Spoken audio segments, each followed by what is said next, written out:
Hello, this is Way of Fairness. My name is Stephen Childs. This is a addiction cessation video. I made one last week, a few days ago, explaining how on the first day we agree to stop drinking, if it's alcohol, if your addiction is alcohol, stop drinking, stop the addictions, and stop doing other people wrong. So like I said before, if you haven't saw that video, watch it. Just go on the list of videos on my YouTube channel. You'll find it. It's near the top. I lack computer skills. I can't put the thing up in the corner, the links, and that's another thing I want to talk about. Because I had a pituitary tumor removed, and I'm bipolar, and I'm a scapegoat in the family pecking order, and I'm skilled enough to defeat narcissists.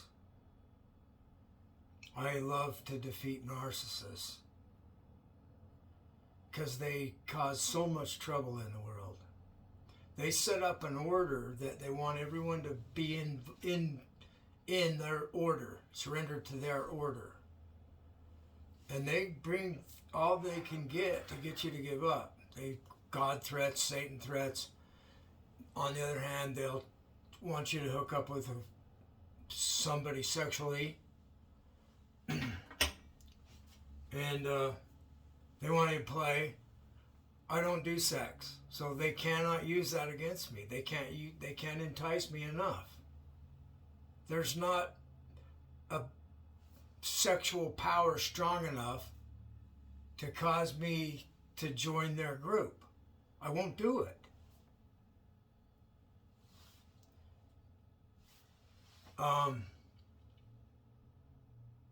They're doing us wrong. So they're not doing step number one. This is not a 12-step program. The big book of Alcoholics Anonymous offends me, the way it's written, saying that there has to be a supreme being or there's no point in life. No, that's wrong. There does not need to be a supreme being. We can see that with science and with logic. And there's spiritual paths that don't think there is one. Or the one they think is supreme can be nothing at all. Therefore, no consciousness, no mind, nothing. Shiva is defined as nothing. The destroyer of evil. So Buddhism is based on nothing, shunyata, the emptiness. That is more powerful than anything, and Shiva is more powerful than anything. Well, it's nothing. Anything can't defeat nothing. It's not there to defeat. So in the Upanishads, the story is, did they teach you about what can't be seen, what can't be heard, what can't be known? No, Dad, they didn't teach me about that. You need to find out what your essence is. That's it. Nothing. You need to find out what your soul is. That's it. Nothing. Nothing has all power. So it's like Zen. It's like the Tao Te Ching. It's a paradox. When I don't exist, I have all power. So with that attitude in mind, you do whatever you do and step back from it. You might be in a war. You might have to kill someone in self-defense while you're being nothing, doing it. It's just your body kills the person because he's trying to kill you. So you're unified. Your mind is completely unified with your body. That's why they can be such excellent archers in practicing Zen. And so that's the spirituality of this type of addiction cessation. The way to stop addiction.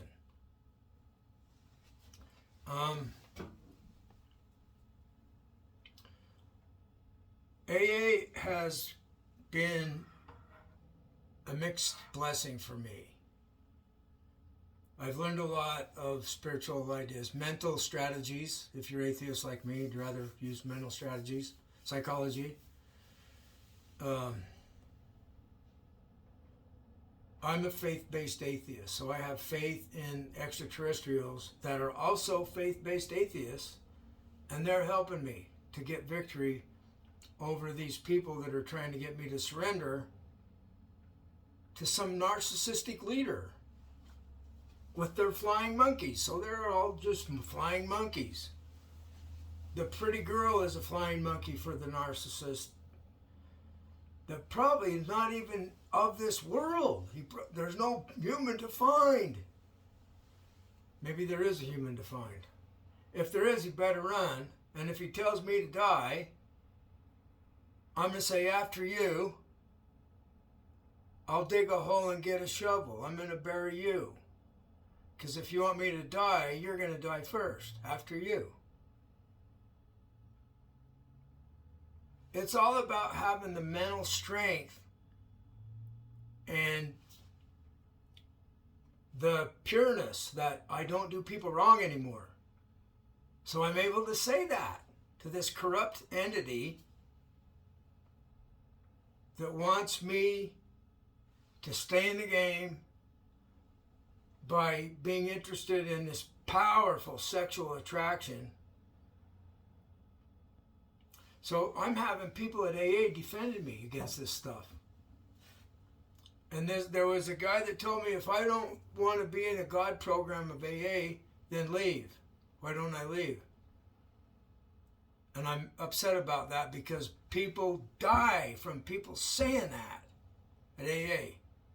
Well, you don't have to go to AA to stay sober. We're going to have Zoom meetings. I'll do a Zoom meeting. I don't have a schedule yet. I have a Zoom meeting for the Way of Fairness Agreement tonight at 7 in Utah, so it's not very much notice. 7 p.m. MST time, Mountain Standard Time. And that works for your purpose in life. Our purpose is to implement the World Fairness Agreement. So we're going to make a religion, the Church of Fairness, so that we have the rights of religions and the tax-free basis. We're also going to have a non-profit organization called Team Fairness, secular. And we work together to stop the tribal wars, stop the hatred from people doing one another wrong. Life is unfair, but humans don't need to be.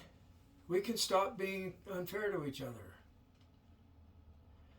And when they're trying to dominate me, but they took my child away with the religion, and I knew it was going to happen. So he went on a mission for the LDS religion. When he got home from the mission, now he's an atheist. Before I went, I told him, here's where ex-Mormons are in case you become atheist. He did. He saw the darkness. Haha.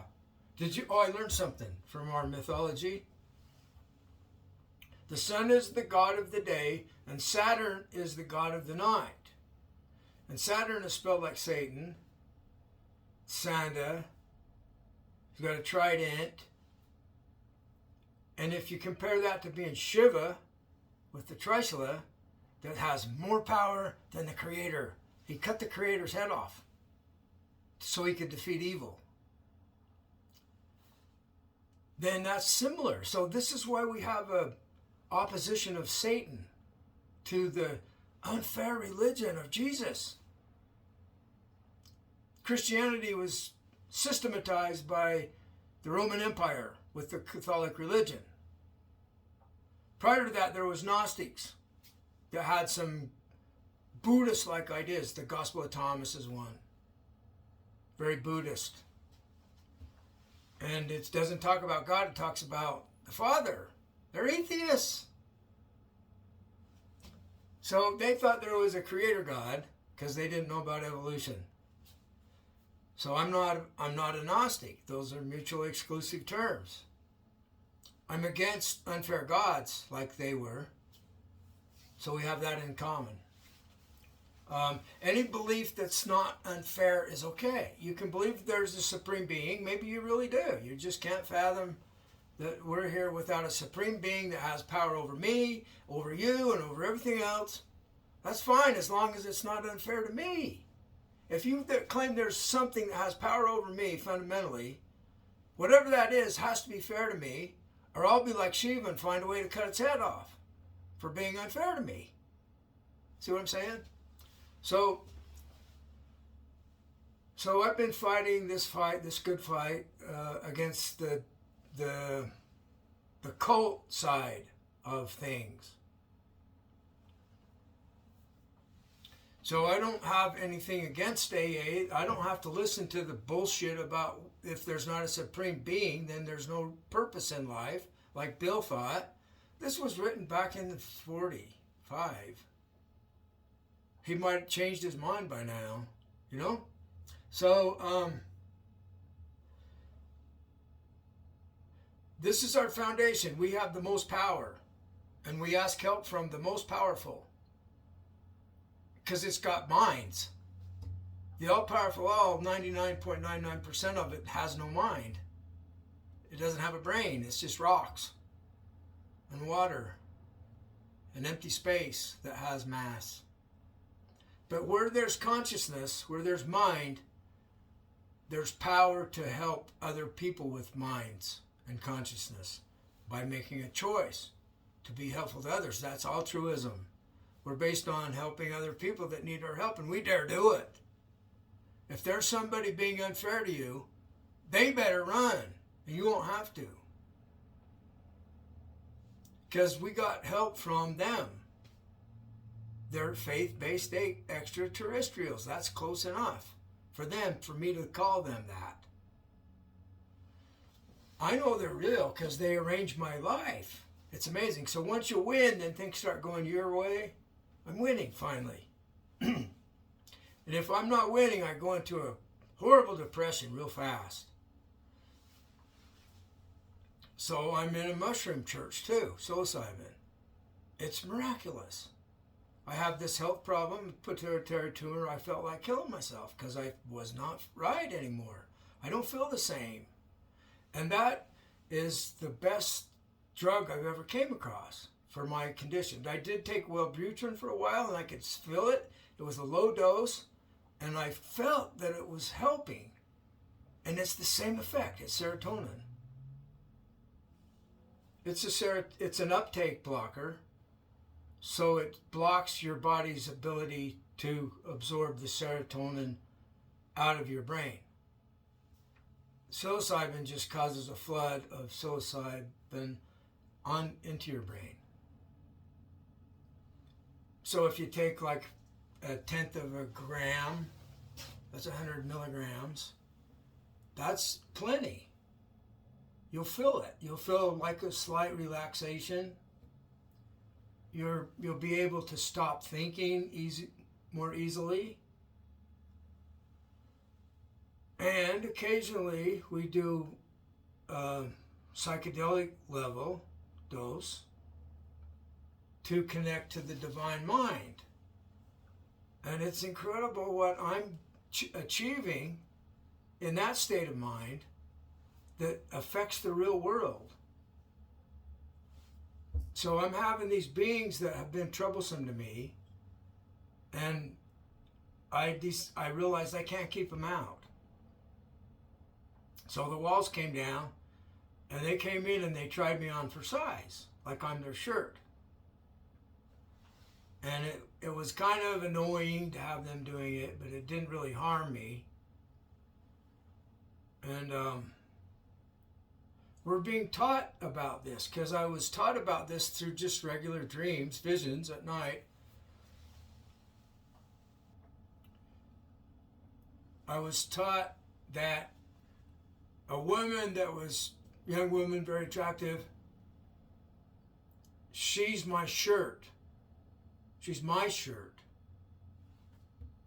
I guess I could merge into her that way. But I don't want to. I have had other dreams where I could go to God through a woman. And I'm not interested in that. It's a distraction. Sexual feelings, love feeling, it's a distraction. I mean, it's what makes humans human, and it's an aspect of evolution so that we take care of our family. We love our children, so we protect them. And we protect the one we love, the mother, the future mother. And that's what being human is.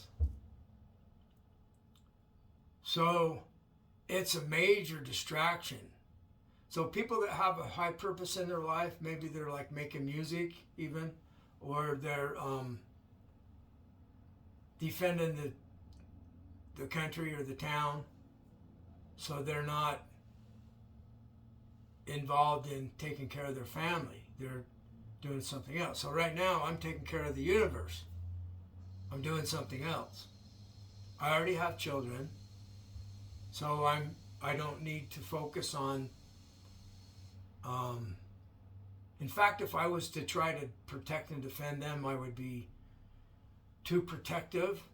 You have to let your children go so that they can become a full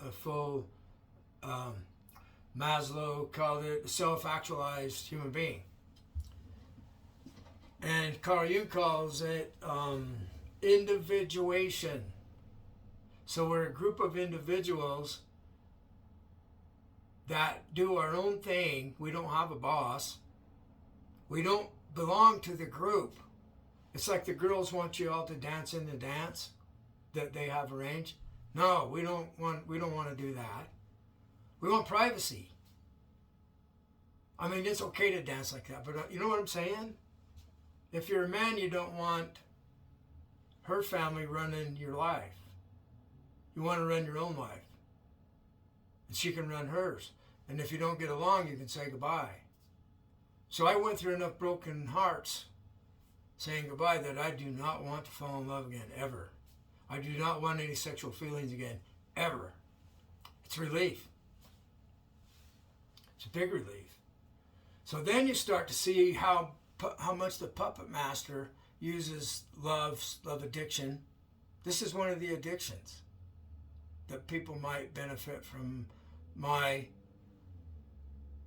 way of addiction cessation. So, altruism, just to recap, altruism, higher power, something in the universe that cares about us. We don't care if you're atheist, agnostic, or if you believe that there's a supreme being that created me and I'm in delusion. We don't care if you believe that, as long as you're fair about it. It becomes more and more difficult to be fair to us and believe that something created us and has power over us. No, you're wrong. So if you're okay with us telling you you are wrong, and to each their own opinion, we don't have to fight over it. We're working for a common end, a common purpose. Victory over the addiction. And victory over the people in life that are ruining our life with unfairness. So we agree to be fair from day one. We stop the addiction and we agree to be fair on the first day in this way of addiction cessation. Thanks. I'll let you know when we're going to have a Zoom meeting. I'm hoping to have regular scheduled Zoom meetings, and other people can learn what this is about and have their own Zoom meetings. And we're about supporting the World Fairness Agreement, because if the world is doing us wrong through religion and through governments, through the other religions and the other governments, or even your own religion and government, if the world's doing us wrong, or just getting, narcissistic bosses at work and whatnot that have their flying monkeys, and you're becoming the scapegoat, and you have to, if you're having that kind of problem, that's going to make it very difficult to stop the addiction. So we're definitely about the World Fairness Agreement. And so there's a meeting at 7 p.m. Mountain Standard Time on Zoom. Tonight. It's just a few hours away. On the 15th, February 15th. Thank you for listening. We love you. It's altruism. We all love one another.